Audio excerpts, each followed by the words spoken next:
Hey guys, what is up? It is me, Paige, here once again with another video on The Flash Season 4. And this is going to be my review for the premiere, or the mid-season premiere, might I say, for The Flash Season 4, otherwise known as Episode 10, otherwise entitled The Trial of the Flash. So obviously in the mid-season finale, we had a pretty big moment. We thought it was just going to end casually. We saw Dominic Lance brought into the show as, I guess, Brainstorm as a new character. We thought, okay, might be teaming up with Team Flash for it, might help in the takedown DeVoe.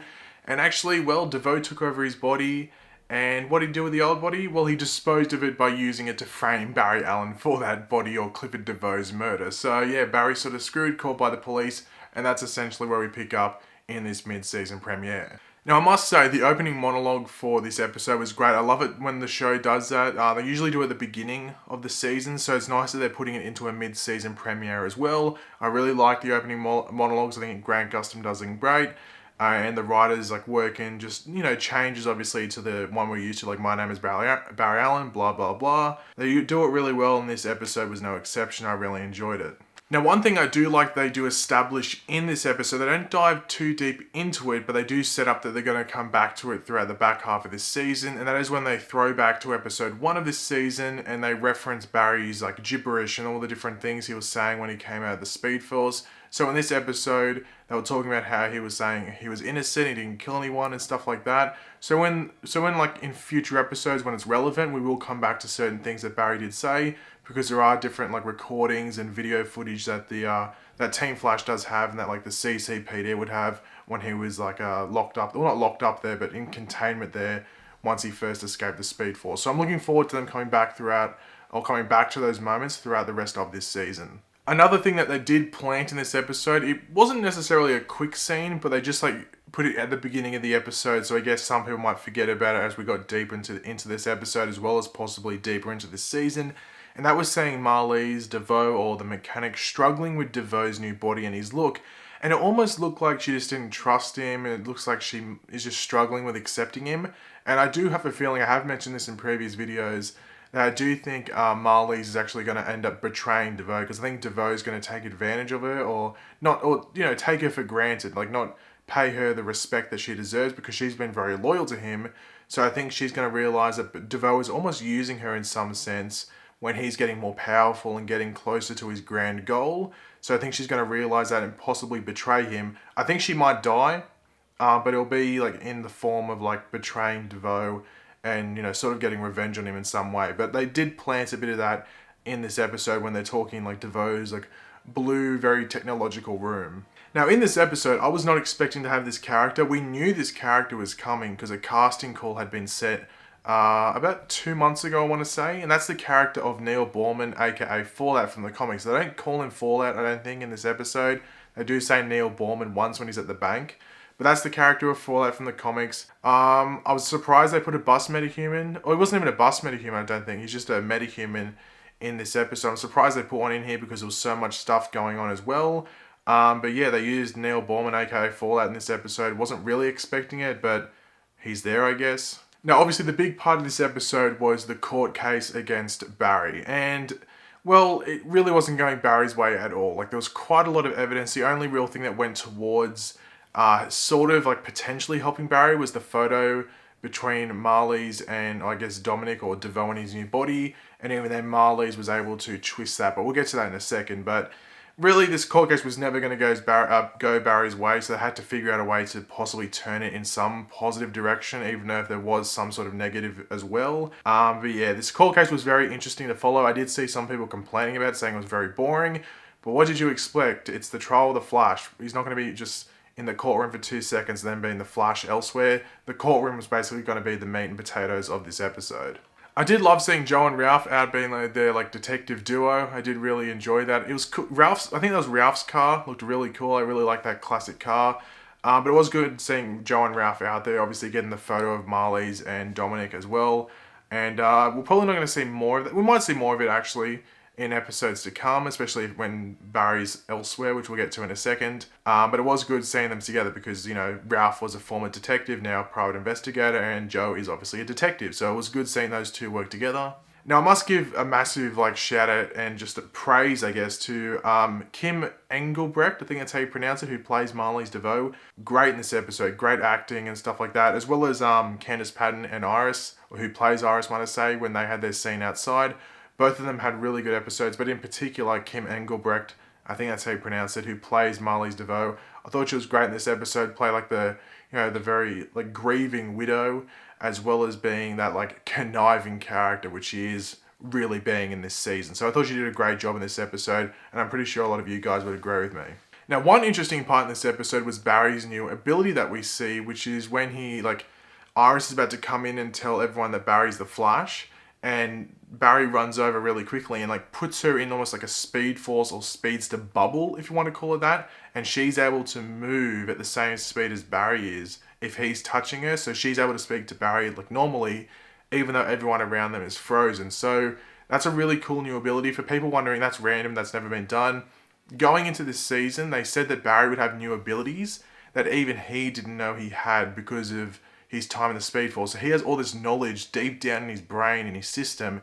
He just doesn't know how to access it. So at certain points when Barry's triggered, if you want to call that, it's almost like a form of adrenaline might I say, in the form of speedster powers. So when Barry really needs to use a certain ability that he might not know he had, he can use it if he's learnt it in the Speed Force, if he would be able to do it. So this is an example of it, and throughout the rest of the season we're going to see more and more examples of it. So I'm looking forward to that, because the more abilities for the Flash, the cooler. The Flash is ever, learning stuff. So this is another example of that. And I'm looking forward to seeing more of it in this season. In regards to what Team Flash was going to try and do to sort of help Barry, he had 4 theories. The first one was that, Barry was going to reveal that he was the Flash. The second was that they would make it that the Flash actually admits to being the one that killed DeVoe's. Those are the first 2 ones.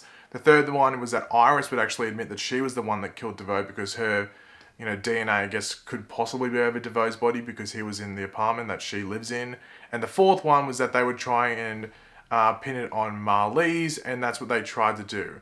But Ralph, being the good guy that he is now, actually talks Joe out of doing it, because he did that before, back in the day. Barry called him out for it, and it ruined his career. It sort of segmented him and segregated him from everyone he cared about, and it ruined his career, and it made him like a loner and an outcast, and he didn't want the same thing to happen to Joe. It might not happen to the same ability, because the people around him know why he's doing it, but it would ruin his career if he got caught doing it. So it was good seeing Ralph talk Joe out of it, and is showing Ralph's progression as a character. Next episode is going to be a massive Ralph episode, which I'm very, very looking forward to. Can't wait for that one. But this was an example, another step in Ralph's progression to becoming the good guy that he should be from the comics. Now, we learned a very, very important lesson in this episode, a very important one that we really need to keep in mind going ahead. The potential of puppies being harmed is what triggers Killer Frost being activated. So keep that in mind. Villains, if you're walking around there and Caitlin can't turn to Killer Frost, do not threaten puppies, otherwise you're going to get frozen. So everyone just keep that in mind. We got another mention of another Earth in this episode, which was Earth 15. So we got the radioactive blast from Neil Borman, or Fallout being blasted up into Earth 15 thanks to a Cisco breach, which was pretty cool. I doubt we'll go there because it'll be very radioactive. It's a dead Earth. I wonder what happened there, or just an Earth where, Earth never civilized, I guess, and it's just dead. So we might learn more about it. Probably not. But then we go into the big part of the episode where we actually find out that Barry is found guilty. I think once Joe sort of didn't plant the evidence, we knew that Barry was going to be found guilty in this episode, unless something magical happened towards the end of the episode, might I say. But just before Barry's about to be sentenced, we do see DeVoe meeting Barry, which once again does plant some stuff for further on to the season. Barry knows that DeVoe now actually has control of Dominic's abilities. I was hoping, and you would know this if you watched some of my videos leading up to this episode, I was hoping that they would show an example of DeVoe actually evolving Dominic's abilities in the show, because on the show at the moment all he has is telepathy, being able to read people's minds. In the comics, Brainstorm can control people's minds and make them do whatever he wants. So I was hoping we would get an example of that. The little hints and stuff that they gave in the trailer to possibly linking to that were actually linking to Fallout or Neil Borman, which I guess, like I said, I'm disappointed by, but they were very similar, so it looked like that's what could have been happening in the episode. But at least Barry's going to have a lot of time in prison to think about how possibly to take down DeVoe, and I wonder if he's going to be able to relay that information out to Team Flash. Now, one thing which was great in this episode, and it was also sort of sad at the same time, was seeing the parallels between both Barry being sentenced to jail and the Flash being praised and awarded for his like heroic, things that he done in that episode, like the whole radioactive stopping Fallout from blowing up. Essentially, the parallels were great. Just like the dialogue being swapped from Captain Singh in the CCPD and the judge sentencing Barry. I thought it was great. The Flash does a really good job at doing the parallels. I think they're the best show at it.